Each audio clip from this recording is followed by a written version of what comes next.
Whether your pet is furry, feathered, slimy, walks, crawls, jumps, or swims, it's time for the Pet Project.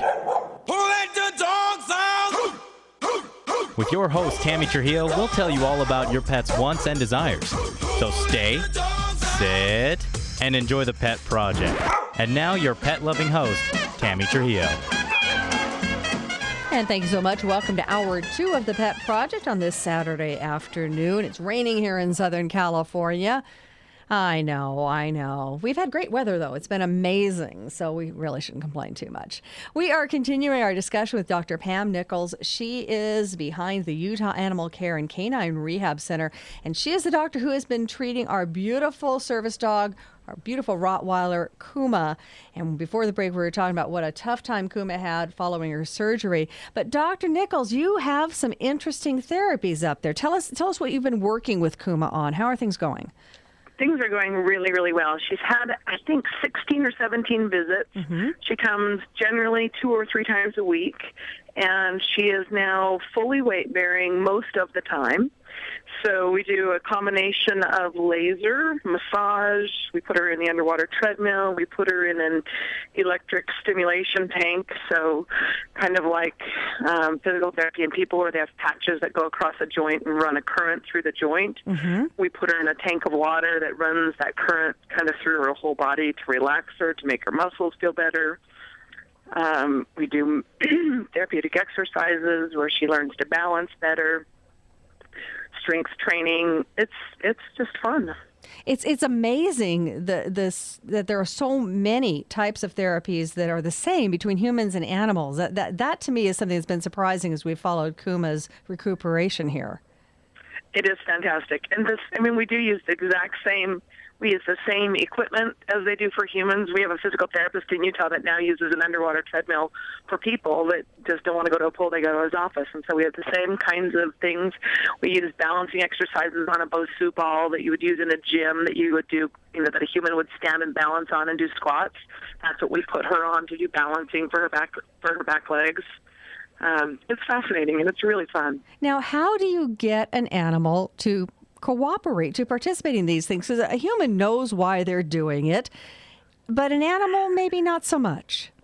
They don't know why we're doing it, but they truly feel how much we love them and we're really gentle and really kind, and they get lots and lots of love and affection, and you can see their spirits rise when they leave the office. By the time they roar in the front door, they race back to the physical therapy room.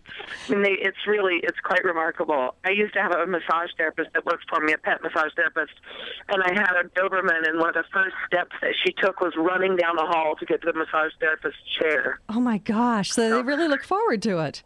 Oh, they love it. They absolutely, they get excited, they get happy, it's neat. How cool is that? That is amazing.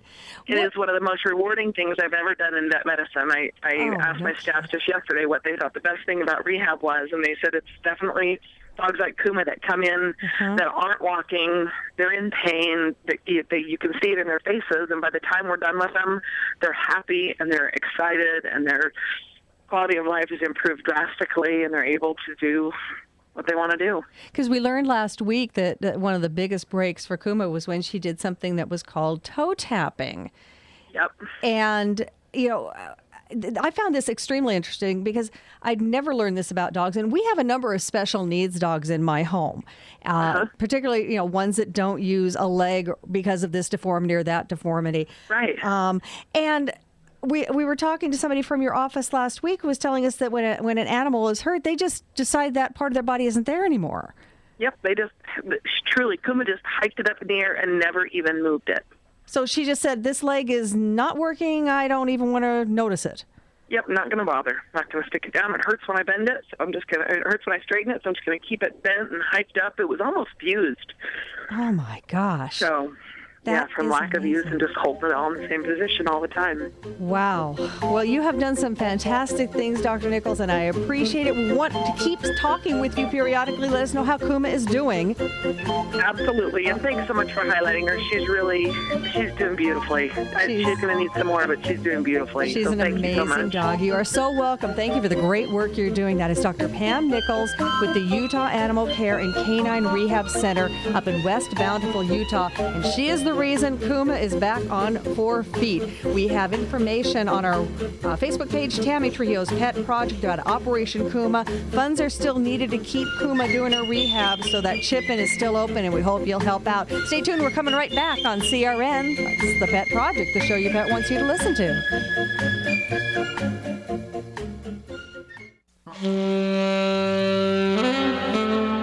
Amidst tall trees, clean air, and clear water sits